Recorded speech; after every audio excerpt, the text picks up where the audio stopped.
ગણતરીના દિવસો બાકી છે ચૂંટણીને. કોંગ્રેસ કહે છે કે અમારા અકાઉન્ટ ફ્રીઝ કરેલા છે, અમારી પાસે ચૂંટણીમાં વાપરવા માટે રૂપિયા નથી. આમ આદમી પાર્ટી કહી રહી છે કે અમારા તો મુખ્ય નેતા જેલની અંદર છે. વિપક્ષના નેતાઓ કહી રહ્યા છે કે એક સમાંતર મેદાન જે મળવું જોઈએ ચૂંટણીમાં લડવા માટે અમને મળી નથી રહ્યું. અને પ્રધાનમંત્રી મોદી એક પછી એક જગ્યાએ ચૂંટણીની સભાઓ ગજવી રહ્યા છે, રેલી કરી રહ્યા છે. અને રેલીમાંથી જે દ્રશ્યો સામે આવે છે એ દક્ષિણમાં ભારતીય જનતા પાર્ટી કઈ રીતે પોતાનો પ્રવેશ કરાવવા માંગે છે અને કિલ્લાને કેવી રીતે તોડીને એ દુર્ગમાં પ્રવેશ કરવા માંગે છે એ બતાવી રહી છે. નમસ્કાર, આપની સાથે હું દેવાંશી.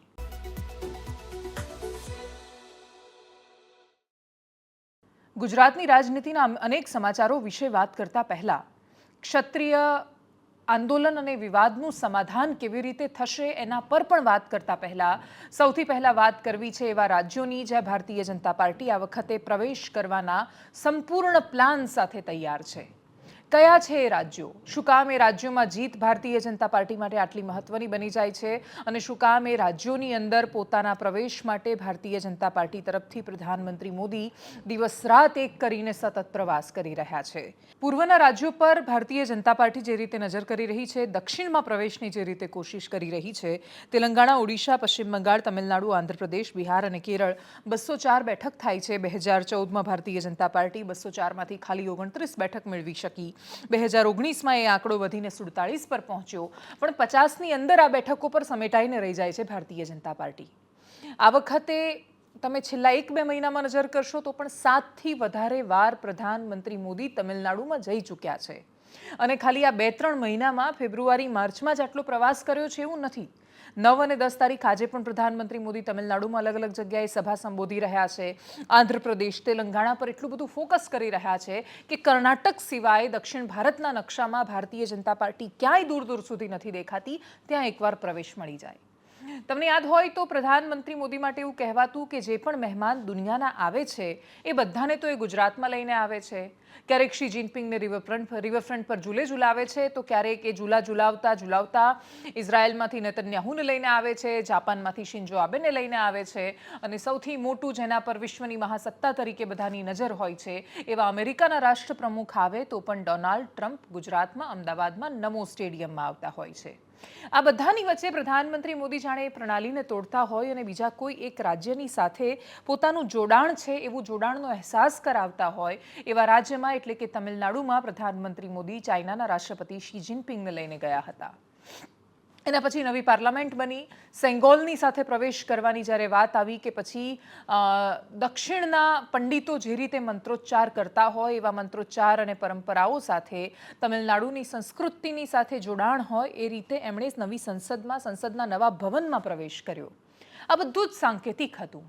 સાંકેતિક એટલા માટે હતું કેમ કે તમિલનાડુમાં ભારતીય જનતા પાર્ટી પ્રવેશ ઈચ્છી રહી છે. 39 બેઠકો ધરાવતું રાજ્ય છે. ડીએમકે એટલા માટે પાવરફુલ દેશની રાજનીતિમાં પણ બની જાય છે કેમ કે ત્યાં 39 બેઠકો છે. 2 સ્થાનિક પક્ષોમાં મોટાભાગે ચૂંટણી લડાઈ છે, ડીએમકે અને એઆઈએડીએમકે. એઆઈએડીએમકે પાસે જયલલિતા નામે ખૂબ પ્રભાવશાળી નેતા હતા, પરંતુ એમના પછી એઆઈએડીએમકે ઊભું ન થઈ શક્યું. ભારતીય જનતા પાર્ટીને આ ખાલી જગ્યાની ખબર છે. એ સિવાય 15% એવા મત કે જે એમના સિવાય મળતા હોય છે એ વોટ બેંક વિશે પણ ખબર છે. અને એટલા જ માટે ખૂબ સ્ટ્રેટેજી સાથે ભારતીય જનતા પાર્ટી આ વખતે દક્ષિણના દુર્ગને ભેદવાની અને ત્યાં પ્રવેશવાની વાત કરી રહી છે. કોંગ્રેસ માટે અસ્તિત્વની લડાઈ દક્ષિણ ભારતમાં જ બની રહેવાની છે કેમ કે ઉત્તરી ભારતમાં કોંગ્રેસ ધીરે ધીરે કરીને પોતાનો સફાયો જાતે કરી ચૂકી છે.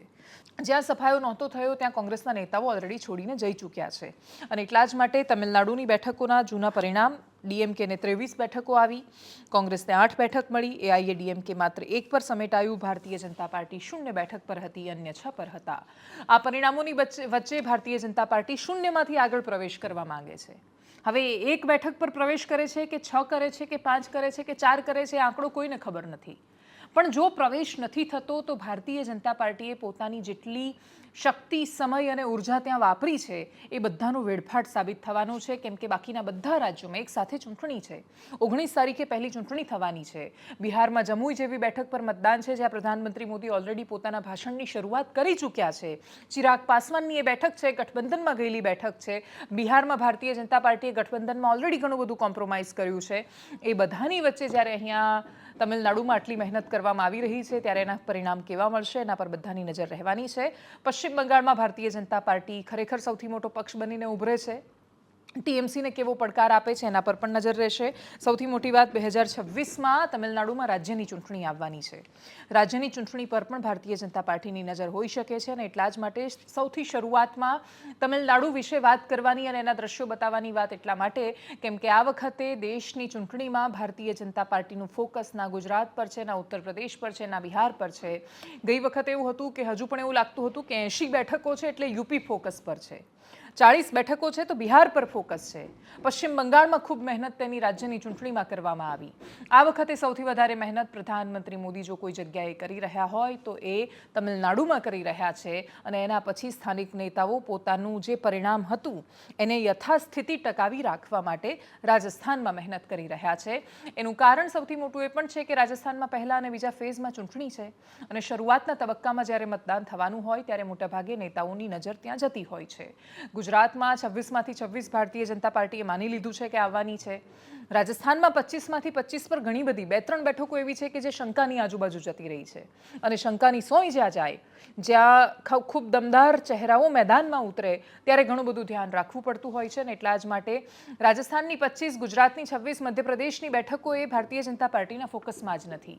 બીજેપીના ફોકસમાં એ 39 બેઠકો છે જ્યાં ભાજપ પ્રવેશ કરવા માંગે છે. પશ્ચિમ બંગાળની બેઠકો છે, બિહારની 40 બેઠકો છે અને એટલા જ માટે એ તસવીરો તમને બતાવી છે જે પ્રધાનમંત્રી મોદીના રોડ શોમાંથી સામે આવી અને ત્યાં એવા જ દ્રશ્યો સામે આવ્યા કે જે ઘણીવાર ગુજરાત કે શરૂઆતમાં ઉત્તર પ્રદેશમાં વારાણસીમાં રોડ શો હોય ત્યારે જોવા મળતા હોય. લોકો પોતાની સામે ઈશ્વરનો અવતાર આવ્યો છે એ રીતે એટલી જ ભાવુકતા સાથે પ્રધાનમંત્રી મોદીને આવકારી રહ્યા હતા અને એ રસ્તાઓ બીજા કોઈ રાજ્યના નહીં પરંતુ ભારતના ખૂબ મહત્વના, દક્ષિણના ખૂબ મહત્વના તમિલનાડુના હતા. જોઈએ તસવીરોને.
અને એટલા જ માટે દેશની રાજનીતિમાં કોણ ક્યાં પ્રવેશ કરવા માંગે છે એ બધું સમજ્યા પછી આપણે એ જોઈએ કે શું ભારતીય જનતા પાર્ટી માટે પોતાનું ઘર ખરેખર સલામત છે. ખરેખર 26 બેઠકો એવી છે કે જ્યાં ભારતીય જનતા પાર્ટી આંખ બંધ કરીને જીતી શકે એમ છે. ભાજપના નેતાઓ પોતાની તૈયારીના આધારે ચોક્કસ એવું કહી રહ્યા છે કે ભાઈ અમે તો સંગઠનથી લડવાવાળા માણસો છીએ અને અમે કામ કરીએ છીએ. હકીકત એ છે કે 2014માં પ્રધાનમંત્રી મોદી દેશમાં જાય છે, એ આ દેશના પ્રધાનમંત્રી બને છે. 26માંથી 26 બેઠક ગુજરાત એમને આપે છે. 2015માં આંદોલન પાટીદારોનું થાય છે અને એના પછી જે રાજ્યની ચૂંટણીઓ થઈ અને રાજ્યની સ્થાનિક સ્વરાજ્યની ચૂંટણીઓ થઈ, જિલ્લા પંચાયત, તાલુકા પંચાયતથી માંડીને સામાન્ય ચૂંટણીઓમાં સાવ સુપડા સાફ થઈ ગયા હતા ભારતીય જનતા પાર્ટીમાં. જાતિઓના આંદોલનો ઘણી અસર કરે છે પણ પાટીદાર આંદોલન અને ક્ષત્રિય સમાજના આંદોલન વચ્ચે ફરક શું છે? સૌથી મોટો ફરક એકતાનો છે. પાટીદારો ઘણું બધું ગુમાવી શકે એ પ્રકારની અવસ્થામાં હતા, એટલે કે ઉદ્યોગપતિઓ છે, ગુમાવવા માટે ઘણું બધું છે. ખૂબ સમૃદ્ધ સમાજ છે અને એટલા જ માટે જેટલા તમે વધારે સમૃદ્ધ હોવ એટલા તમે ઓછું બોલી શકો, કેમ કે તમારી પાસે ગુમાવવા માટે ઘણું બધું હોય. પરંતુ છતાંય પાટીદાર આંદોલન થયું અને થયું ત્યારે લાખોની સંખ્યામાં જીએમડીસીમાં ભેગી થયેલી ભીડ ગુજરાતે જોઈ. ગુજરાતે ક્યારેય કલ્પના નહોતી કરી કે પટેલો જ્યારે મેદાનમાં આવશે ત્યારે પાટીદાર આટલી તાકાતની સાથે ગુજરાતમાં ભેગો થશે. આંદોલન સારું ખોટું, સારું થયું ખરાબ થયું, હાર્દિક પટેલે શું કર્યું એ બધું બાજુ પર મૂકી દઈએ તો પણ પાટીદારોએ એ વખતે જે એકતા બતાવી, લેવા કડવાનો ભેદ ભૂંસ્યો અને જે રીતે મેદાનમાં આવ્યા એ ના ભૂતો ના ભવિષ્યથી બન્યું. એના પછી એની પહેલાં એ પ્રકારની એકતા પાટીદારોએ બતાવી નહોતી, એના પછી ક્યારેય બતાવશે નહીં એ પણ સાબિત થયું. ક્ષત્રિય સમાજમાં એ એકતાની સામે તો ચોક્કસથી પ્રશ્ન છે. આજે કોઈક સ્ટેટમેન્ટ આપે છે, કાલે બદલે છે. એ પ્રકારનું સ્ટેટમેન્ટ બદલાય ત્યારે એ જે પદ પરથી આવ્યું હોય ત્યારે પણ બહુ ગંભીર પ્રશ્નો ઊભા કરતું હોય છે. જામનગરમાં જામ સાહેબ જામ શત્રુશલ્યસિંહજી તરફથી એક સ્ટેટમેન્ટ ગઈકાલે સામે આવ્યું હતું, જેમાં એમણે કહ્યું હતું કે લોકશાહીમાં મતદાનનો ઉપયોગ કરીને લોકશક્તિથી પરાજય આપીશું એ જ એમની સજા કહેવાશે. રાજપૂતોને એક થવા માટે આહવાન કર્યું. એક વાક્ય લખ્યું કે આ સમયે બતાવી દેવાનો આવ્યો છે કે જેથી ખબર પડે કે રાજપૂતો હજુ ભારતમાં જ છે. એ બધા જ વાક્યો સવારે બદલાયા. એમણે કહ્યું કે મેં અનેક લોકોની સાથે વાત કરી અને એના પરથી મને સમજાયું છે કે રૂપાલાએ માફી માંગી છે. ફરી એકવાર ધર્મના લોકો અને સમાજના આગેવાનોની વચ્ચે આવીને માફી માંગે. ક્ષમા વિરસ્ય ભૂષણમના નામે અમે માફ કરી દઈશું. પરંતુ શું પરસોત્તમ રૂપાલા માફી માંગશે?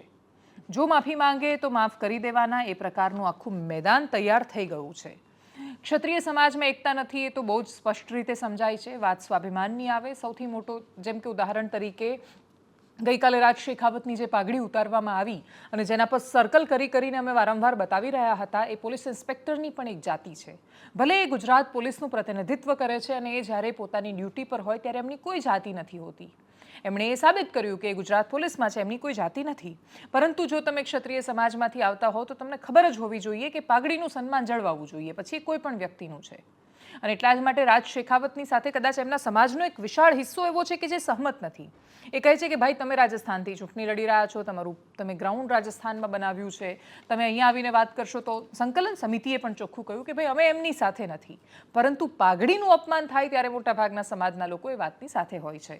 પરંતુ છતાંય જે પોલીસ ઇન્સ્પેક્ટર દ્વારા કરવામાં આવ્યું એ વ્યક્તિ તો પોતે ક્ષત્રિય સમાજમાંથી આવે છે અને એટલા જ માટે રાજપૂત સમાજની સાથે એક પ્રશ્ન છે, એવા અનેક સમાજોની સાથે પ્રશ્ન છે કે જે ઘણા બધા મુદ્દાઓ પર એક નથી થઈ શકતા. બીજું કે એને તમે એક સારા દ્રષ્ટિકોણથી પણ જોઈ શકો છો કે દરેક વ્યક્તિ પોતાની રીતે પોતાની વૈચારિક સ્વતંત્રતાનો ઉપયોગ કરીને નક્કી કરે છે કે ભાઈ મારે સાથે રહેવું છે કે નથી રહેવું. અને એટલા જ માટે એ લોકો પોતાની એ વૈચારિક સ્વતંત્રતાને પણ જાળવે છે. બંને દ્રષ્ટિકોણ છે જોવાને. બધાની વચ્ચે જામ સાહેબે પત્ર લખ્યો કે ક્ષમા વિરસ્ય ભૂષણમ. તૈયારી હવે આખી વાત આખો મદાર પરસોત્તમ રૂપાલા પર છે કે શું એ ખરેખર એ સંતોને વચ્ચે લાવીને, એ આશાપુરા મઢના મહંત હોય કે પછી લાલબાપુ હોય કે આ બધા ક્ષત્રિય આગેવાનો બાકી ના આવે, સંકલન સમિતિના લોકો આવે, મહિલાઓ આવે ને પછી એમને માફ કરે. આ પ્રકારની તૈયારીઓની વચ્ચે સંકલન સમિતિ પત્રકાર પરિષદ કરીને કહે છે કે અમે 14મી એપ્રિલે રાજકોટમાં મહાસંમેલન કરીશું. 16ની આજુબાજુ પરસોત્તમ રૂપાલા જાહેરાત કરી ચૂક્યા છે કે ફોર્મ ભરવા જઈશ ત્યારે બહુ જ મોટી અને વિશાળ સભા ગજવીને જવાનું છું. જાણે એમણે પડકારને સ્વીકાર કર્યો છે. એની સામે મોટો અને વિશાળ પડકાર આપવા માટે સંકલન સમિતિ કોશિશ કરી રહી છે. એમની પત્રકાર પરિષદમાંથી શું સામે આવ્યું જોઈએ. અત્યારે કહી શકાય નહીં, પહેલા અમે જામ સાહેબને મળવાનો પ્રયત્ન કરીએ કે બાપુ આપ કયા કયા સંજોગોમાં શું, અને પછી અમે અમારી સંકલન સમિતિમાં આની ઓલી કરીએ ચર્ચા. એ વાત એ રીતે એને લેવી પડે. પરંતુ 2-3 બાબત હું આપને સમક્ષ મૂકી અને સ્પષ્ટતા કરવા માગું છું કે કોઈ પણ આ છે આંદોલન છે એ સંપૂર્ણપણે સામાજિક છે. કોઈ પણને એવું લાગતું હોય કે આની પાછળ કોઈ રાજકીય દોરી સંચાર કે આ તે, એના મનમાં વ્યક્તિગત જે લોકોને જે હોય, પણ સંકલન સમિતિનો હેતુ સ્પષ્ટ છે. કોઈ પણ જાતની માંગણી નથી અને આ સામાજિક જ આંદોલન રહેશે. બીજા કોઈ પણ પરિબળો હશે એની કોઈ વાત માન્ય રહેશે નહીં અને એને કોઈને એમાં બિનજરૂરી ઉપયોગ કરવા દેવામાં આવશે નહીં. એ અત્યારે ન કહી શકાય. જામ સાહેબને મળવાનો પ્રયત્ન પહેલા કરશું, કે જામ સાહેબને સમજવાનો પ્રયત્ન કરશું કે જામ સાહેબે પહેલા જે નિવેદન આપ્યું અને પછી એમાં કદાચ એમને સુધારો કર્યો તો ઓલામાં કર્યો, એ આપણે જામ સાહેબને અમે મળવાનો પ્રયત્ન કરશું. ગઈકાલે પત્ર આવ્યો ત્યારે તો તમે આવું નતું કીધું કે અમે મળવાનો ગઈકાલે તો ના એ તો એમને એ જે વાત હતી એ અમને યોગ્ય લાગતી હતી પણ એમને વાતમાં ફેરફાર કર્યો તો શું સંજોગો છે આવાજ યોગ્ય નથી મળવું લાગતી પડે. એમને એટલે આવાજ યોગ્ય તમને એમની આવાજ યોગ્ય નથી લાગતી એવું તમારું કહેવાનું ના છે? ના એવું નહીં, પણ એમને મળ્યા પછી જ એમને મળવાનો અમારો પ્રયાસ રહે. એ અમારા માટે પૂજનીય છે, એમને પ્રણામ છે, એટલે એમને મળવાનો અમારો પ્રયાસ રહે. પછી મળવાનો પ્રયત્ન કર્યો તો હા, અમારો મળવાનો પ્રયત્ન એના પહેલા પણ ચાલુ છે. તો શું જવાબ શું આવે ના ના 14મી તારીખે સંમેલન થવા દેશે કે કેમ, શું એની પહેલા માફી માંગે છે કે કેમ, એ બધા પર આખો મદાર ટકેલો છે. જામ સાહેબની વાત પરથી એવું સ્પષ્ટ રીતે દેખાઈ આવે છે કે ભારતીય જનતા પાર્ટી પોતાના ઉમેદવારને બદલવા માટે તૈયાર નથી. ન બદલવા માટે પણ એમની પાસે ઘણા બધા વેલિડ કારણ છે, તર્ક છે, તથ્ય છે. સૌથી મોટું કારણ એ છે કે તમે એક આટલા મોટા કેબિનેટ મંત્રીને, એ દિગ્ગજ, એ ગજાના માણસને તમે એક જાતિના આંદોલનના આધારે બદલી નાખો તો એનાથી મેસેજ ખોટો જાય. પણ જો કે ભારતીય જનતા પાર્ટી આવા મેસેજ ભૂતકાળમાં આપી ચૂકી છે. પાટીદાર આંદોલનના અંતે એમણે મુખ્યમંત્રી તરીકે આનંદીબેન પટેલને હટાવ્યા છે. પાટીદાર સમાજમાંથી જ આવતા હતા આનંદીબેન પટેલ, અને છતાંય પાટીદાર સમાજના આંદોલનના કારણે જ એમને હટાવવામાં આવ્યા. કોનો ફાયદો થયો? રાજકીય રીતે શું ખરેખર એમના જ સમાજે એમને ષડયંત્રનો ભોગ બનાવ્યા? પ્રશ્નો આંદોલન પૂરા થઈ જાય પછી જ થતા હોય છે. આંદોલન થતું હોય ત્યાં સુધી માણસ પોતાના હોશમાં નથી હોતો. એ જેમ નેતા કે રીતે આગેવાનો હૈશો કરીને બધા ચાલતા હોય છે. આંદોલન પૂરા થાય એના પછી સમાજ પોતાની જાતે તર્કબદ્ધ પ્રશ્નો કરતો હોય છે. એ પ્રશ્નોના જવાબો હોય છે, પણ એ જવાબો મેળવી લીધા પછી એનો કોઈ મતલબ હોતો નથી. પરસોત્તમ રૂપાલાના વિરોધમાં કરે કોઈ અને ભરે કોઈ એવું થઈ રહ્યું છે. પરસોત્તમ રૂપાલાની સભામાં જઈને કોઈ એક ખુરશીઓ ઉછાળી હોય એવા દ્રશ્યો સામે નથી આવ્યા, પરંતુ હા, ચોક્કસથી ભારતીય જનતા પાર્ટીના ઉમેદવારોનો વિરોધ થઈ રહ્યો છે, નેતાઓનો વિરોધ થઈ રહ્યો છે. હાર્દિક પટેલ એક કાર્યક્રમમાં ગયા તો ત્યાં ક્ષત્રાણીઓ પહોંચી, એમણે ખુરશીઓ ઉછાળી. કચ્છના વિનોદ ચાવડા પહોંચ્યા હતા તો એમને રોક્યા હતા. રેખાબેન ચૌધરી ગયા તો એમને રોક્યા હતા. અહીંયા ખંભાતમાં ઉમેદવાર જવાના હતા તો એમને ફોન કરીને ના પાડી દીધી કે ભાઈ આવતા નહીં અમારા ગામમાં, તમારે મત માગવા નહીં આવવાનું જ્યાં સુધી આ વિવાદ સોલ્વ નહીં થાય. સૌરાષ્ટ્રમાં આગ સૌથી વધારે ઝડપથી પ્રસરતી દેખાઈ રહી છે. શું તસવીરો સામે આવી, કોનો વિરોધ થયો, આજના દિવસની શું તસવીરો છે, જોઈએ.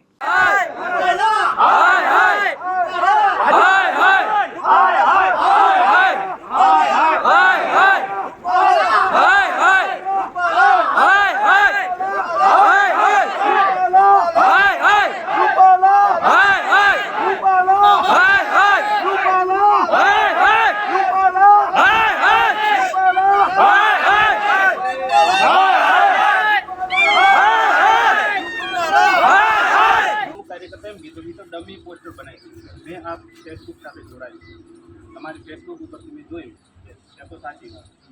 અને બીજી આ લોકો ડરના કારણે એમ હશે કે અમે રાજપૂત છીએ, રૂપાલાવાળી ટિકિટ રદ ન થાય એના કારણે અમને ન કીધું. ના એવું પણ છતાં અમે ભાજપ સાથે જોડાયેલા છીએ અને અમને રૂપાલાની ટિકિટ રદ થાય તો અમે કાયમી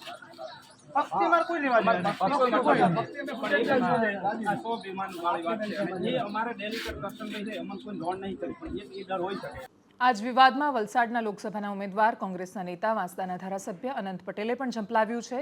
એમણે પણ કહ્યું કે ભાઈ, અમારી બેન બેટીઓ સાથે આવું થયું હોત તો શું કરતા? ક્ષત્રિય સમાજ અને ત્યાંની સ્ત્રીઓને સમર્થન આપ્યું છે. શું કહ્યું એમણે, જોઈએ. રૂપાલાજીને પણ આદિવાસી સમાજ તરફથી અને એક ધારાસભ્ય તરફથી ચેતવણી છે, રૂકી જજો. એ પણ મારા બહેનો છે, મારી માં છે. તમે કોઈ બેન બેટીના માટે જો ખરાબ બોલવાના હોય તો અનંત પટેલ તમારી સામે પણ લડશે અને તમારા પુતળાઓ પર મારશે. કહેવાનો તાત્પર્ય એક છે, ચૂંટણી આવે જાય પણ કોઈની બેન બેટીને લાંછન લાગે અને એ પણ રજપૂત સમાજને લાગે, એ આપણે કદી સ્વીકાર્ય નથી. એવું રાજકારણ જે પણ કરશે એના પર્દાફાશ આપણે કરવા માટે તૈયાર છે, એના માટે લડવા માટે તૈયાર છે. સમગ્ર રજપૂત સમાજ, ક્ષત્રિય સમાજને અનંત પટેલ અને એની ટીમનો ટેકો છે. અને છેલ્લી વાત બનાસકાંઠા લોકસભા ક્ષેત્રની કરીએ. ગેનીબેન આક્રમક બન્યા છે, અને એટલા આક્રમક બન્યા છે કે એમણે મૂળ મુદ્દાને પકડ્યો છે. કેમ કે એમને ખબર પડી ગઈ છે કે એમની ટક્કર રેખાબેન ચૌધરી સામે નથી થવાની, પ્રધાનમંત્રી મોદી સામે થવાની છે. ભારતીય જનતા પાર્ટી અને કોંગ્રેસ બંનેની પાસે પોતપોતાના ઇતિહાસ છે. ઇતિહાસમાં ગણાવવા માટે બંનેની પાસે ઘણું બધું છે. હકીકત એ છે કે કોંગ્રેસનો ઇતિહાસ, કોંગ્રેસનો ભૂતકાળ જેટલું ઉજળો છે, ભારતીય જનતા પાર્ટી પાસે બતાવવામાં વર્તમાન એટલું ઉજળું છે.